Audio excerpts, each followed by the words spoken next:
اے اچانک آنے والی قیامت، اے بے انتہا رحمت، اے وہ آگ جو خیالوں کے جنگل میں بھڑکی ہے۔ آج ہنستے ہوئے آئے، قید خانے کی چابی بن کر آئے، غریبوں پر آئے جیسے خدا کی بخشش اور فضل۔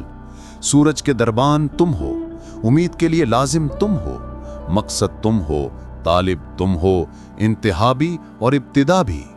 سینوں میں اٹھنے والے اور خیال کو سنوارنے والے، خود ہی حاجت مانگی اور خود ہی اسے پورا کر دیا۔ اے بے مثال روح بخشنے والے، اے علم اور عمل کی لذت، باقی سب بہانہ اور دھوکہ ہے کہ یہ بیماری ہے اور وہ دوا۔ ہم اس دھوکے سے ٹیڑھی نظر والے ہو گئے اور بے گناہ سے کینے میں پڑ گئے۔ کبھی حوروں کے نشے میں مست، کبھی روٹی اور شوربے کے نشے۔ اس نشے کو دیکھ عقل کو چھوڑ، اس مٹھاس کو دیکھ نقل کو چھوڑ، کہ روٹی اور سبزی کے لیے اتنا جھگڑا مناسب نہیں۔ 100 رنگ کی تدبیریں ڈالتے ہو، روم اور زنگ پر ڈالتے ہو اور درمیان میں جنگ ڈالتے ہو، ایسی کاریگری میں جو نظر نہیں آتی۔